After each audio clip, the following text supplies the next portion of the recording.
Hey, folks, it's Brooklyn Lou the Skeptic, and I'm really excited today to have a special guest.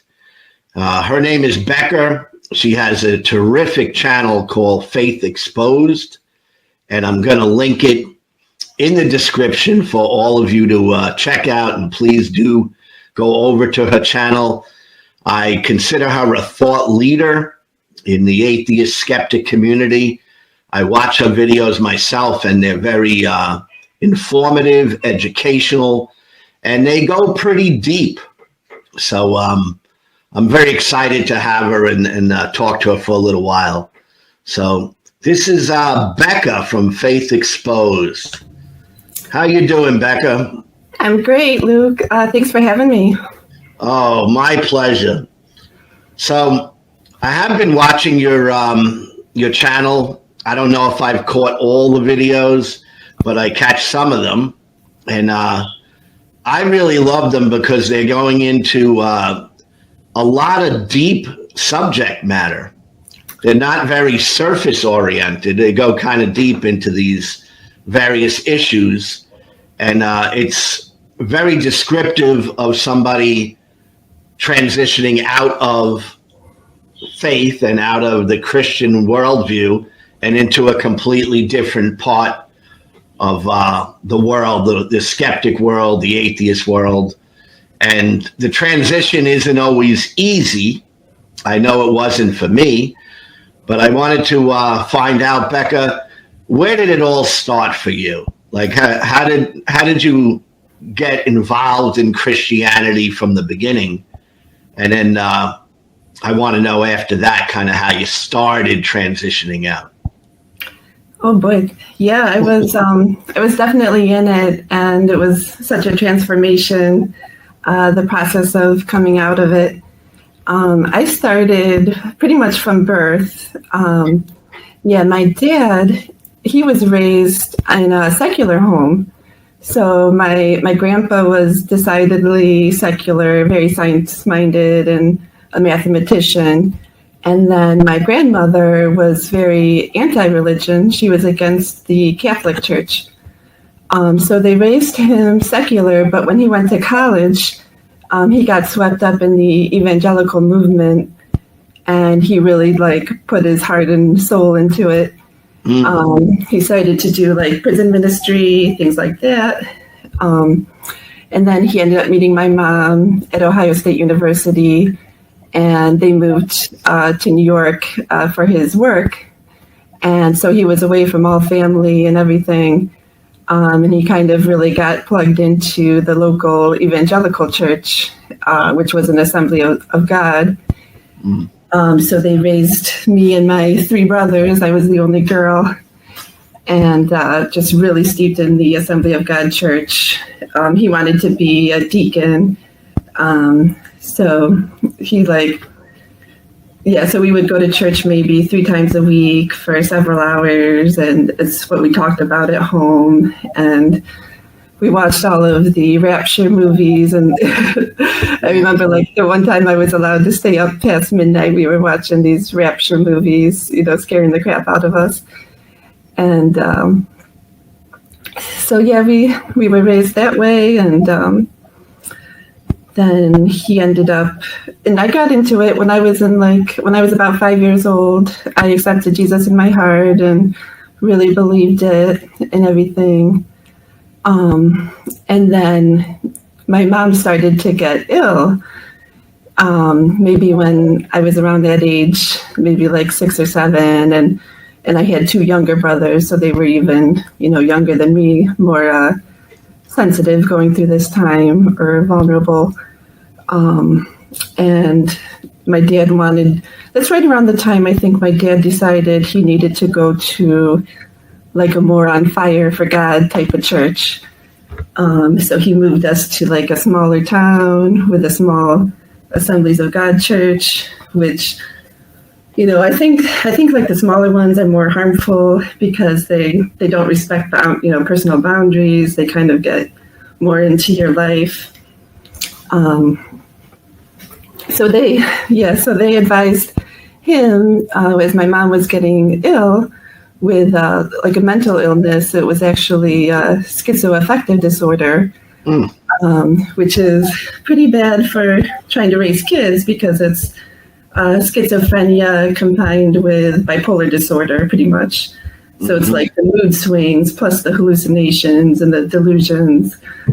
But the way that so my dad didn't rely on family, didn't have family around, going through a really hard time. So he relied on counseling from this small Assemblies of God church. And it just, was so damaging. But, Very interesting. Did your mom make it through all that? She survived. Yeah, she made it through technically. She was on and off, suicidal the whole time I was young, and really, I won't get into details, but like the neighbors called Child Protective Services on us just because she was constantly just yelling, and they told her not to get on any medicine, that would show you didn't trust in Jesus. Ooh. That's rough. And I would be like a little kid, like listening in to see what's going on, and pastors would be coming to the house and doing exorcisms on her. And I would hear them tell her, like, you have some sin in your past. What is it that's wrong, that's attracting these demons? And I believed it, it's like, oh boy, what did my mom do? Yeah. And so there was lots of trauma around that. Mostly my older brother probably took the brunt of it, just being like the first one, but they could take out a lot of frustration on him. But I do remember one vivid childhood memory being in the backyard on the swing, and my older brother looked at me and said, this isn't normal. This is child abuse, like listening to what my mom's going through because she wasn't treated right or medically treated properly. And my first instinct was to get defensive, like, what do you mean? So I was like kind of rude to him. I was like, no, it's not child abuse. This is normal. And, but it wasn't until years later that started to sink in, like, oh, he was able to recognize this for what it was. And he was also a strong atheist, even back in those days. So very interesting. Yeah. So he just like saw through all of this. He was so smart. He would read like encyclopedias for fun, and he would tell me all this stuff, like, this isn't normal. This is child abuse. No, there's no God. This church is reacting totally wrong. Like, he knew what should be happening and stuff. How much older is he than you? Like, just 2 years older. Oh, that's it? Yeah, just 2 years older. Wow. I want you to know I have familiarity with mental illness in my family. Oh, wow. Okay. I have in my close family, a mental illness. So I understand what that's all about, and it's horrible. Yeah. It's a very tough thing for anyone to go through. And it's tough, obviously, for children. Yeah. Because, none of it makes sense. And it's very traumatic, up and down and all over the place. So I feel for you what you went through, just dealing with that. But your dad was the one who kind of introduced you, I guess, to this Christianity or Assembly of God type of Christianity. Yep. Now, when you were young, were you fully bought in? Were you fully believing it and following it and living your life according to it, as best you could? Yeah, it was. I fully thought that was reality of the situation, that there were spirits always working in the background and just constantly like making sure my heart was okay with God. So if the rapture happened, I would be saved. And yeah, it just really framed my whole perspective of life, and that's why it's been so like weird to come out of it. And Yeah. Yeah, and I also went to an Assembly of God for quite some time as well. Right. I went to different churches throughout my Christian life, but Assembly of God was certainly one of them that I attended for years. Oh, okay. So I understand what they think and how they approach it. Yeah. When you were going to church, did you ever see anything that you thought was miraculous, like in that charismatic type of environment? No, I never saw like a healing that seemed to be like a miracle. I didn't witness anything like, oh, that's definitely a miracle. But I just saw like the speaking in tongues regularly and the, being high on the Holy Spirit type of things. And I thought that was God. And of course, I heard rumors, like I heard that there was a Sunday service that I happened to miss where, gold glitter was falling from the heavens. It's funny. If I recall, like they would use that sort of thing to bring people in. You announce at the next service, wow, you should have been at the previous service because this happened.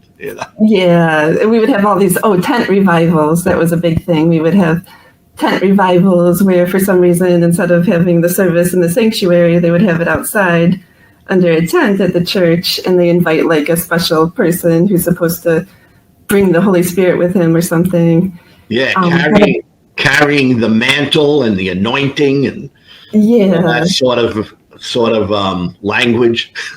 Yeah, and I did notice even back then, I would wonder why I would see like the worship team practicing their music, and the beautiful music would bring on, the Holy Spirit more. And it struck me as weird that why is the Holy Spirit so particular about the quality of music? He's like, I'm only going to show up if like the music's good. What I love hearing about it because you actually were thinking and saying, is there a link between this music and the Holy Spirit? Yes. That I think probably was one of your first things that started you thinking, Yeah. Putting it together, right? Yep. And I would block out. My brother and even my younger brother was atheist too. And this is highly unusual, like for the church, there's like 400 people and like none of them have like really deconverted or anything. But these two, my brothers, they were just able to see through everything. I just blocked them out mentally. I was like, oh no, they're being misled by the devil. That's amazing. Yeah. But I certainly can relate to all that, And, it wasn't until I was like ready, I had to go through college and like take these steps towards trusting my own mind. And until I finished my degree, I had enough confidence in myself that the church, I believe, had really worn down, where I was able to think like, I think I'm pretty confident there's nothing to this religion. And that's when everything, my brothers would say to me came back. I'm like, it makes perfect sense. And it just kind of all formed together. And I'm like, and one day I'm like, I'm done with this. I just don't think this is good or true. So when you were coming out, was that during the time you were going to college? Yeah. I was going to college and I was married to a Catholic man, a very traditional Catholic man.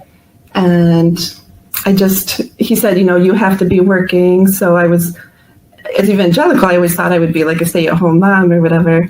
That was really like the only path for me. But he was like, being Catholic, I think he was good for me at the time because he pulled me out of evangelicalism a bit and helped me become a little more stable that way.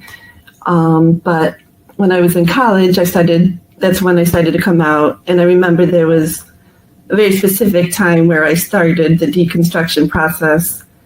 Now back then, there weren't these words for it. Like I had never heard of, going through deconstruction or deconverting. Thankfully, there were some YouTube people out there, like, the well-known atheists, and, they helped me a bit, but I wouldn't really listen to them until I was like deconverted already, because I didn't want to like poison the well or let them influence me demonically or something like that. So how long did it take for you to really deconvert? Like how long of a process was that? Yeah, I'd say I was hardcore into Christianity, like up until 26. And then there was a strong point where it's like, I'm going to start thinking about this. And that was about 4 months, I think. It was only about 4 months where I just did this like really intense researching. Like just that's all I did. It was like my hyper focus. I got to figure out if this is real. I don't want to be, I don't like being wrong and like, telling gay people that LGBTQ that they, deserve to go to hell if they don't, So I'm like, I got to check myself. Yes. Now, how long ago was that? Like, how long have you considered yourself? Oh, since I've been deconverted was about 13 years ago. So I've been out for about 13 years. Yeah. That's a while. That's pretty similar to me. I don't keep dates or anniversaries or any of that stuff, but I'm thinking I've been out for about 12 years. Okay, it was around the same time. Somewhere around that long, and I never did anything on YouTube or anything. I just, watched YouTube. But maybe a year or so ago, I decided to try to get my voice out there, That's great. Yeah. But, it's been about 12 years or so for me. So you've been out. So how's life been since you've been out? Oh, so much better. Like, I don't want to take it for granted either because, like, well, you know what? I needed that time after I deconverted to, like, really adjust. And I had moved to, like, the Long Island area for several years. And I was just kind of, like, away from all ex-Christian and Christian stuff. And those were great times. That's when I had my babies.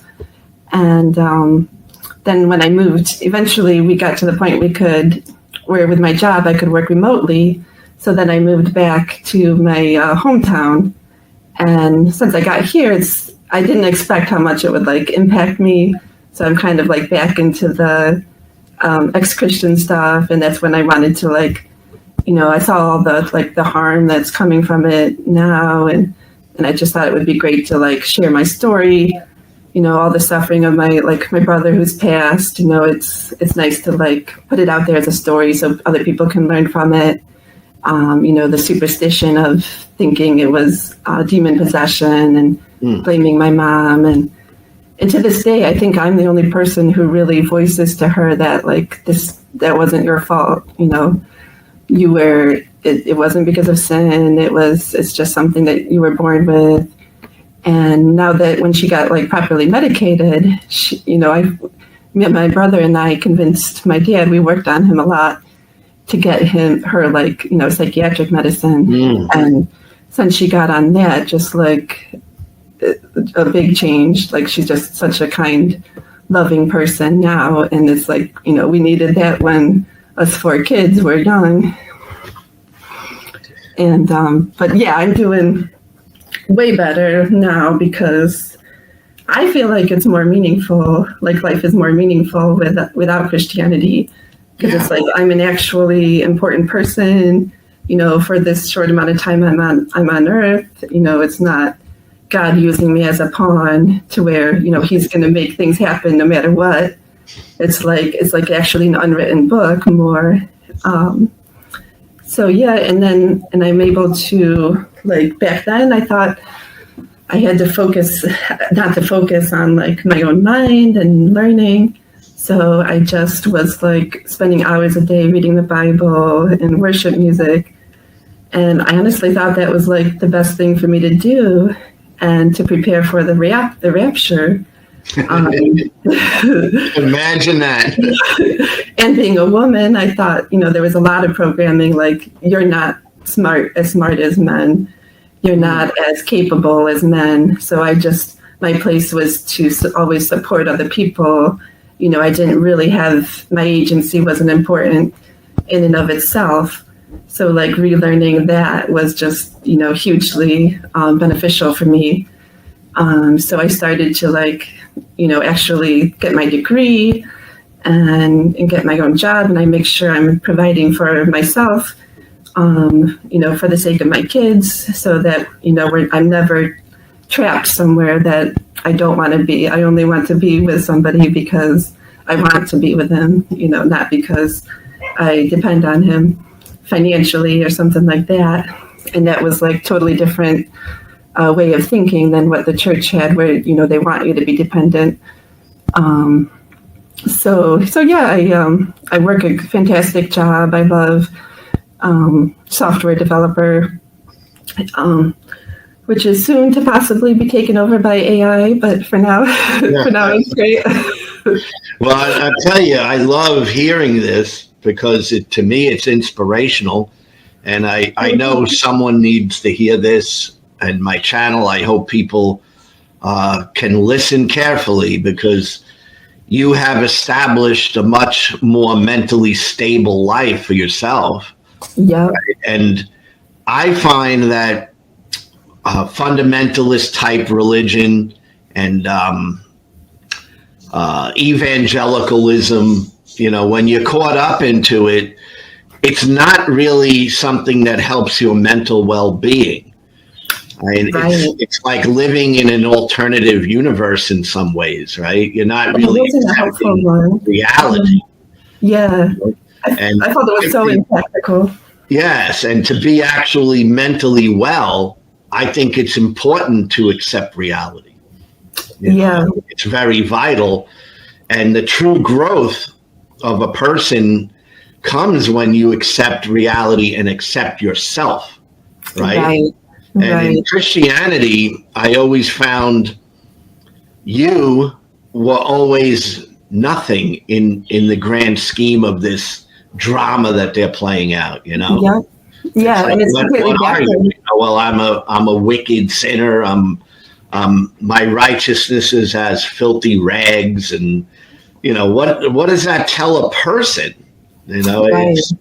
I find it to be just an awful way for someone to live out their entire life. So I love it when I hear someone coming out of it,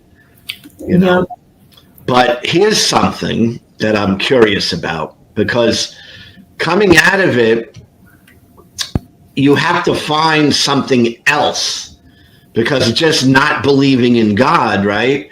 That's just one little change. You go, oh, well, now I don't believe in God.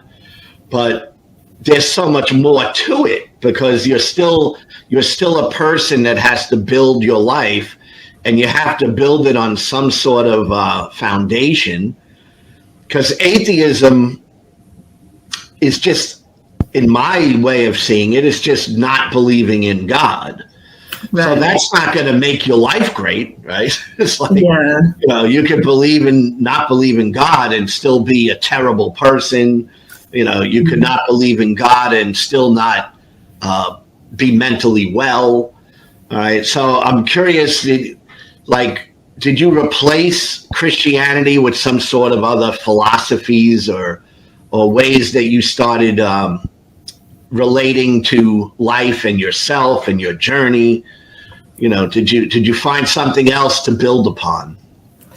Yeah, I was just fascinated by the experience and learning, that God wasn't there. And that caused me to rethink everything. And I went through that process very deliberately. And I would think, I think the most fundamental change was how I viewed people.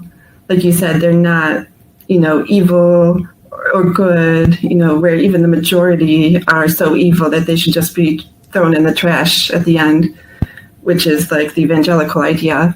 But seeing them as just as emergent beings who came through evolution and are doing their best to survive, and there's so many reasons for why they do what they do that they can't be blamed to the point of, where Bible says you're going to eternal torment or eternal paradise.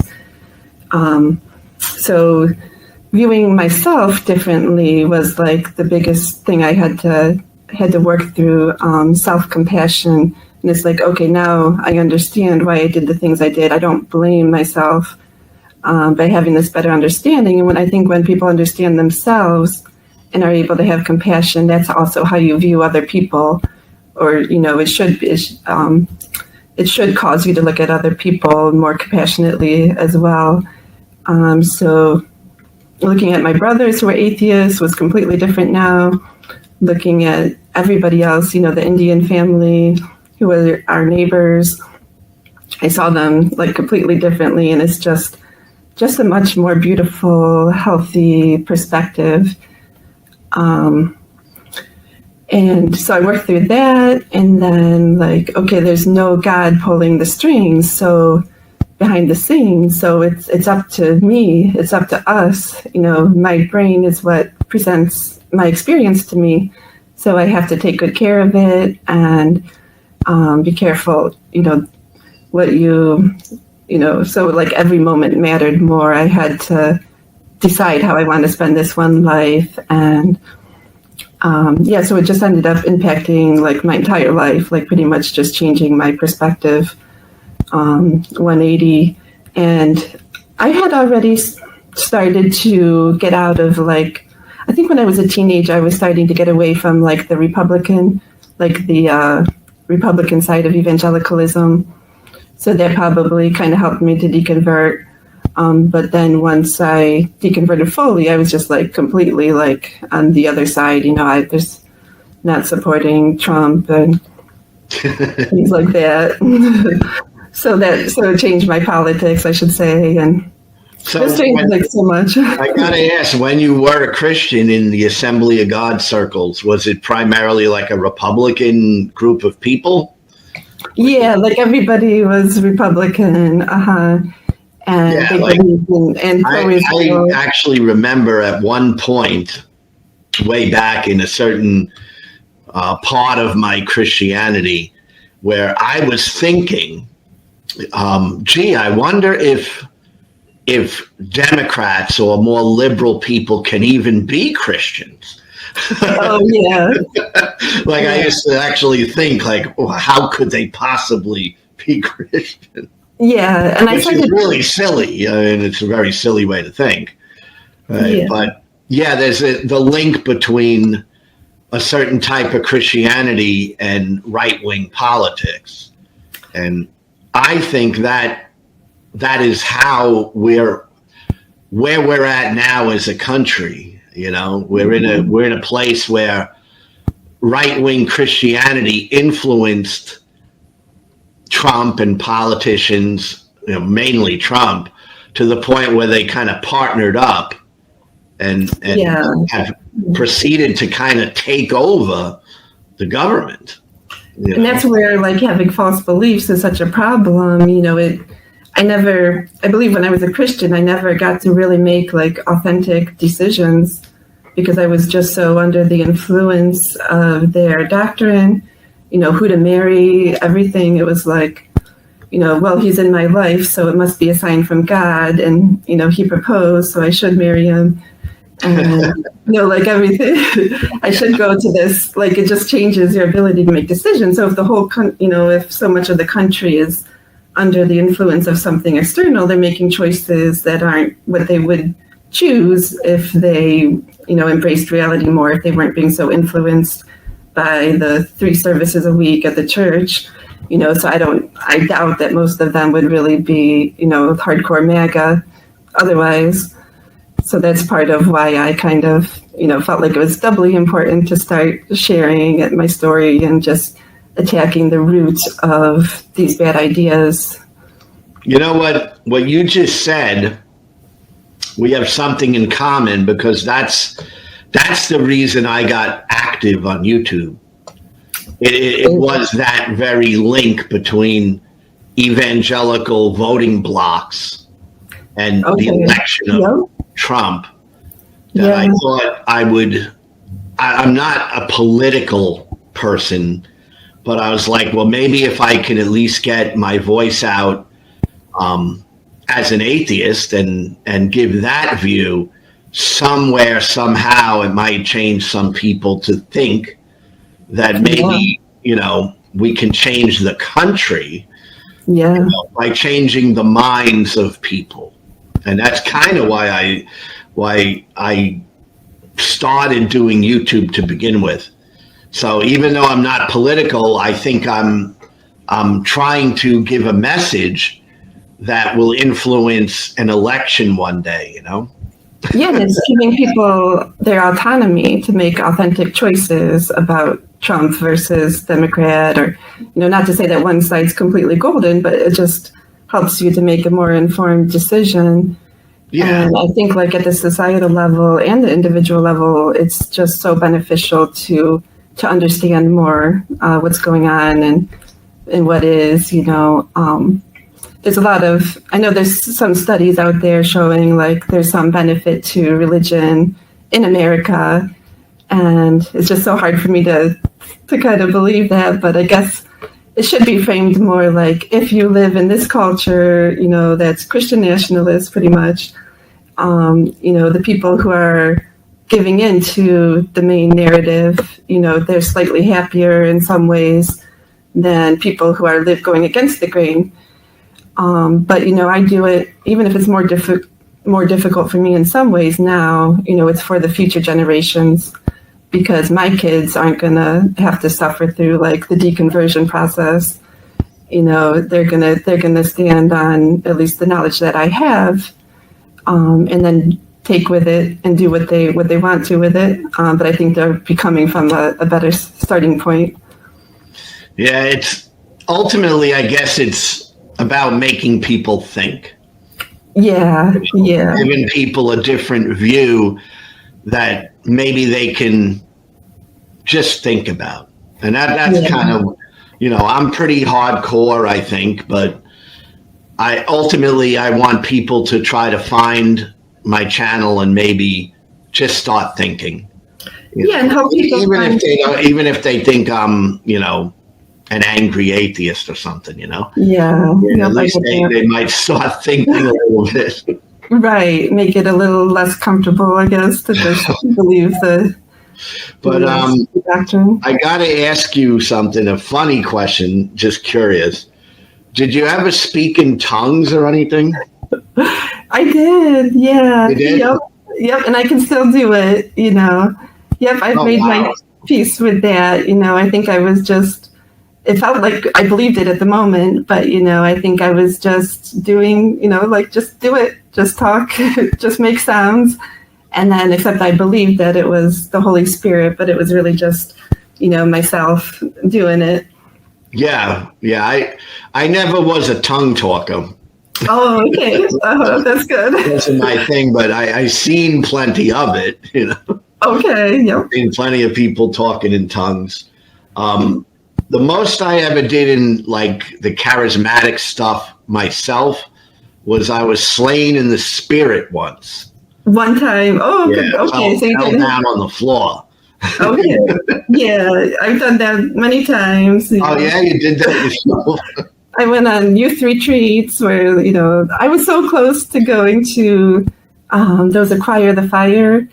I went to some of their I remember those events. Yeah, I don't know if you saw that documentary, Happy Shiny Happy People or something. No, I've seen so many things about it, but I never watched the actual documentary.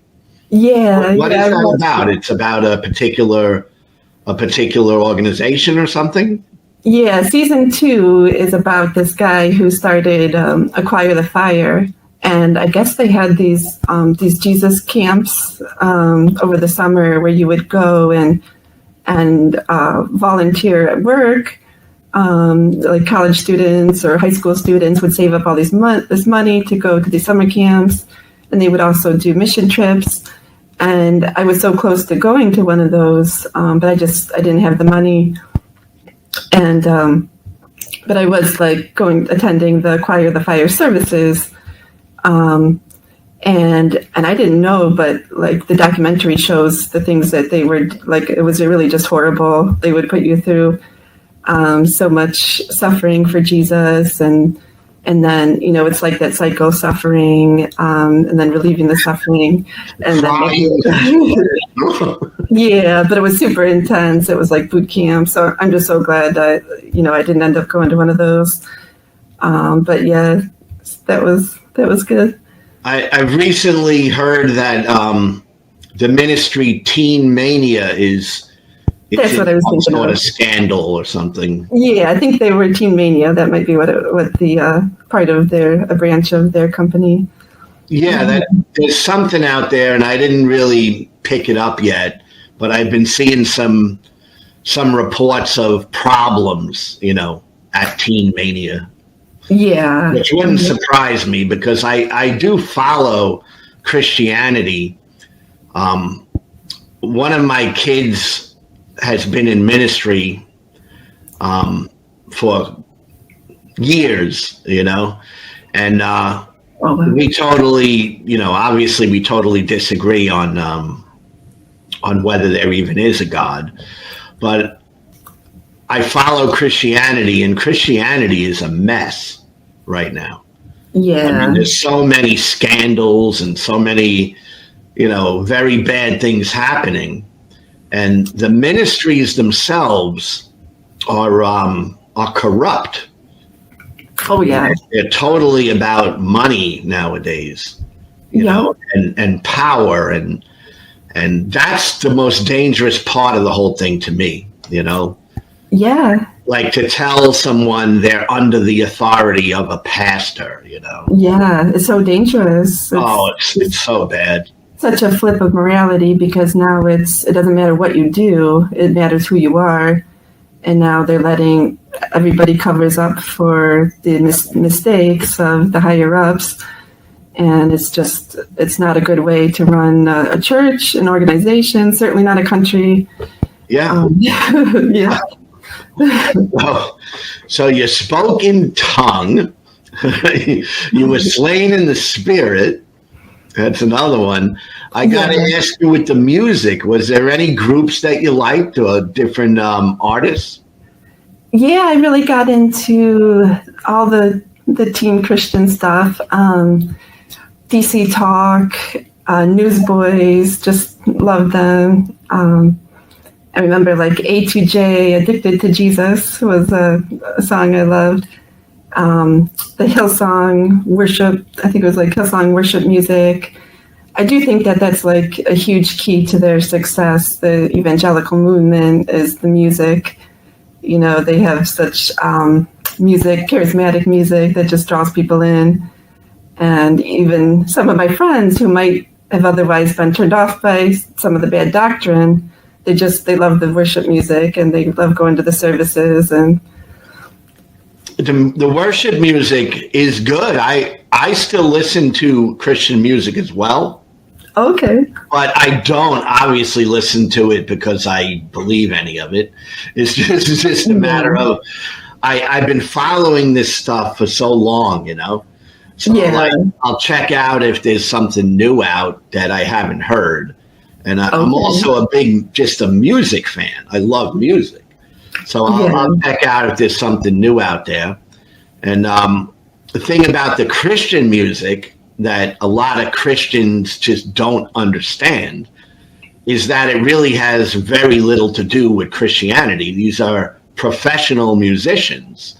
Right. Putting out a product, you know what I'm saying? It's so, yep. It's, that's why you see like Michael Tate, all the stuff that's come out about him. Did you know that? Newsboys, yep. For decades. And Hillsong is a disaster. Yeah. It just shows how their setup of trust, because somebody says they're a man of God, is just terrible, doesn't work. Yeah, and some of these people, I don't even know if some of these people putting out the Christian music are even actually Christians. I look at it as they're trying to make money and do a business. Yeah, it's working for them. That's it's kind the of way to get money and fame. Yep. But what else can I ask you? I wanted to. I watched one of your videos the other day was the one on Christianity being kind of like a drug. Yeah.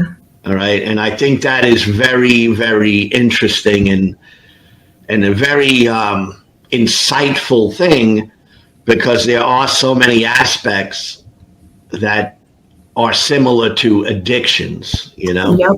So I thought that was a great video. Yeah, I think I might do a little follow-up about kind of viewing us as going through withdrawal. Like when you first deconvert, you kind of have to get out of the withdrawal of being addicted to that cycle and that dependency on Jesus and the story, and how it does, if you're really deep into it, like I was, like it takes a lot of processing to get out of it. So I think it captures that aspect of it. And then the aspect of how the people inside don't really like want to recognize that it's any harm that it's causing. So they're not necessarily wanting to get out, which is okay. I'm not here to force anyone out, but just to like put the information out there and let them see the mechanisms behind the religious drug, so they know how to use it responsibly and to sort of just loosen the grip for them, you know? Yeah, and it took me about 3 years to get out. Okay. Because I wanted to hold on. And that's kind of like an addictive thing, right? You want to, you know, it has a hold of you, right? Yeah. So it's like, so it took me actually like 3 years of study before I just was ready to say to myself, you know, I didn't broadcast it, but to myself, I'm like, oh, I don't believe this anymore, you know? Yeah. Yep. And you sort of feel like you need to replace, you know, that worldview with something new that also, you know, gives you the high that you want. And I just replace it with something more natural, more true to reality. Yes. And that's my transition. That's why I was saying, just when I realized it wasn't true, that wasn't the end, you know, that was only the beginning. Yeah. Because then I had to try to work on my mind, you know, and you know, so one of the first things I got into after deciding it wasn't true, I got into like humanist psychology. Yes, that was a big one. Yeah, I think that's a great one because it helps you to understand, rewire your understanding. Yes, because you, I guess when you come out, you've untangled it, but now you got to put something together, right, for yourself. Yeah. You got to put something together that works for you. Yep. Yeah. And I never wanted to reject a good idea. So if there is any good ideas somewhere within Christianity, I'll hold on to that, but understanding it's just the idea. It's not like the literal truth. I even got into Buddhism for a year or so, and that was super helpful for me, just trying to take, you know, the ideas that I identified with, not the dogma, but and then I think Buddhism is pretty cool too. Yeah. I mean, I'm not a Buddhist because I have no, you know, I'm not into the whole spiritual thing in the way they might see it. Yeah. But I do think Buddhism is pretty healthy, you know. Yeah, if you're just taking the good, the things that resonate with you. And I think like just helping people identify with their core values. Like we may have some more shallow ones that don't line up with your core values. But I think when people really look inside of themselves, they have a lot of good in them, good ideas, things that they want. So just kind of working on yourself and trying to figure out what those are. And you might have to correct some of the later up ones that don't match with what you really want. So I think it's just a lot of like inner processing and thinking about all that I went through for that time. So gotta ask you this, and it's psychological, but it's kind of stuff I think about a lot. Oh, sure. And I know you do because I watch your videos. You think about this stuff. Would you say, or would it be something you would agree with, that it's very important for a person coming out of a high control religion to find themselves, to get to know who they really are? Yeah, I think there was that's tremendous a project, after you deconvert Christianity to really think about what do you think, what do because your opinion matters now. Yes. Your desires matter. What do you really want? How can you uphold them and uphold your values in your life, and not be so influenced by like other people, but also work with other people who have shared values and just discuss things. Always challenge. Any idea that someone tells you, you don't just accept it because this person told you. It has to make sense to you. Mm-hmm. And you think about it and then bring it in. And that was a huge benefit to my life, was understanding that, just learning like critical thinking. And I learned that from college. Like I remember taking a information systems auditing course, and it really showed me how things are not always, the true answer is not always intuitive. You have to work hard to find out the truth in a lot of situations. So just doing all that thinking and until you feel better. And I like the Buddhist idea of, meditation. I still meditate like 10 minutes a day, and I like to have that time of disconnecting from the idea of self, where really like, there's no story. You're just an observer of reality, and you don't, because that also detaches you from like guilt, shame, anything you might be judging yourself for, and you just kind of take some time away from that. And then you build it back slowly by taking what do I want to think about? What do I want for myself in my life? So yeah, just finding yourself. And then, and I think people would be happier that way. And then just helping each other through it too. I think that's,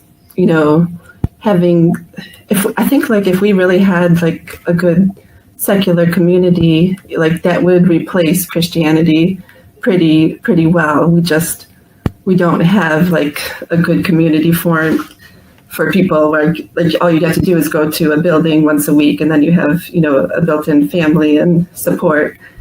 But that gets hard, it can be.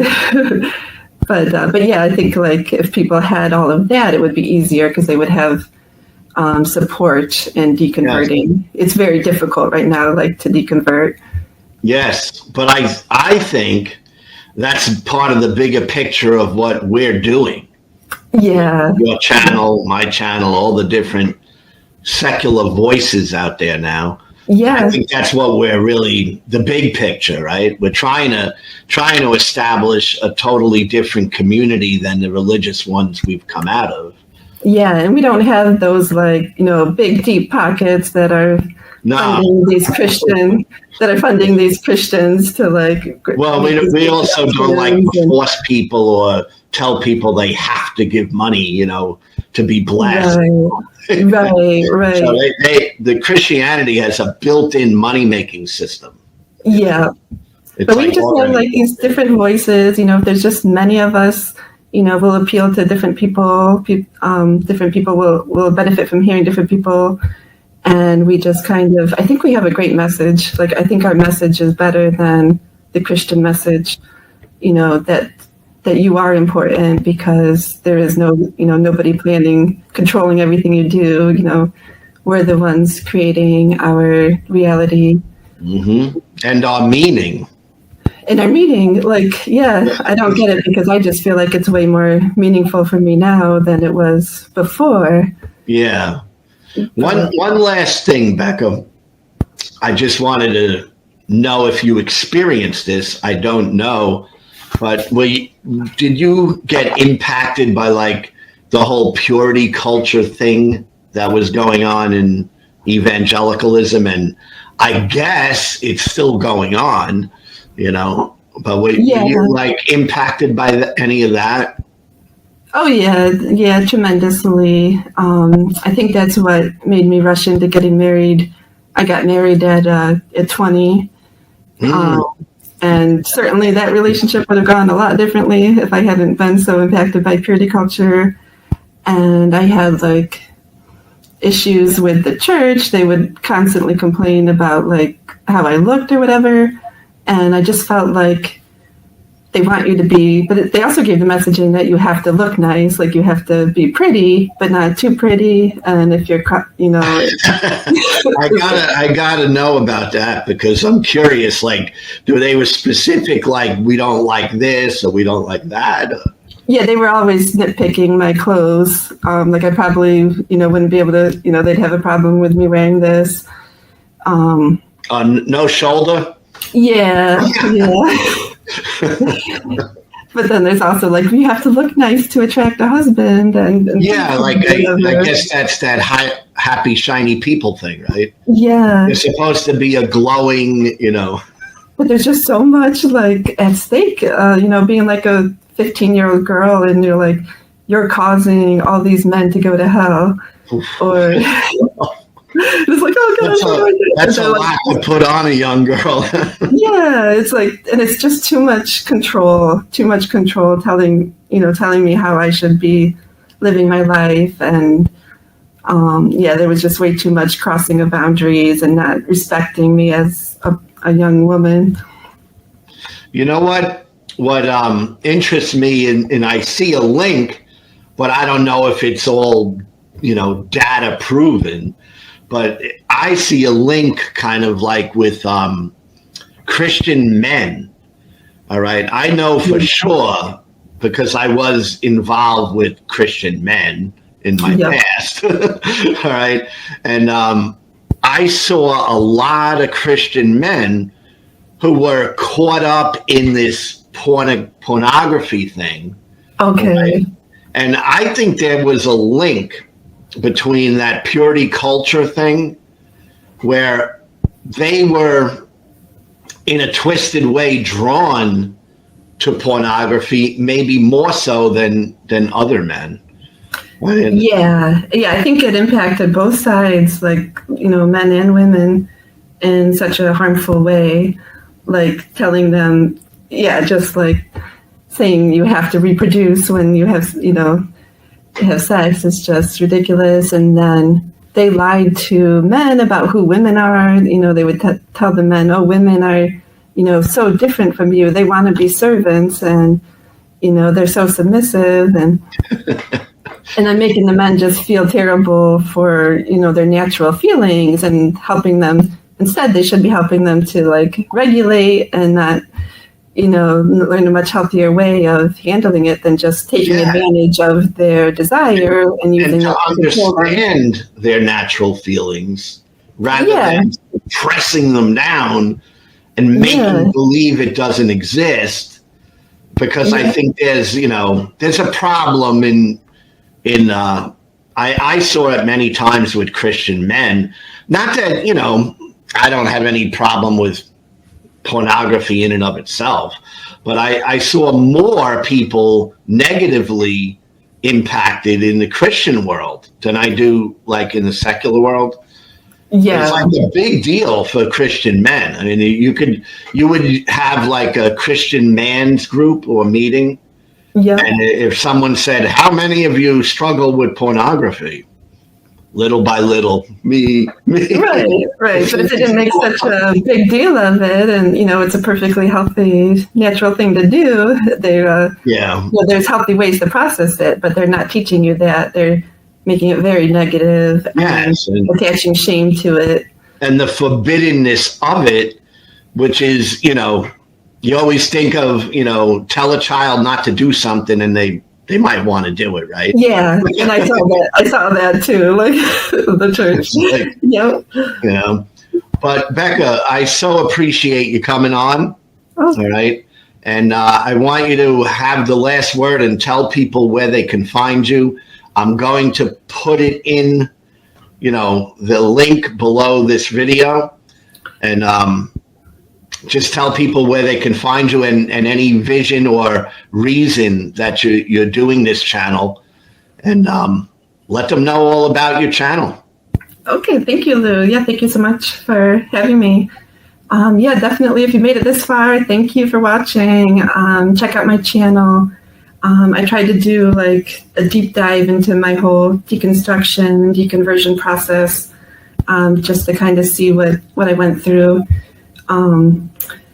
Back to like the drug analogy, I think like one of the actually useful things when you're coming off of an addiction is hearing other people's stories and how they came out of it and getting different ideas. So I put that out there, my deconversion playlist. I think I have one more video I need the final one for that to complete it.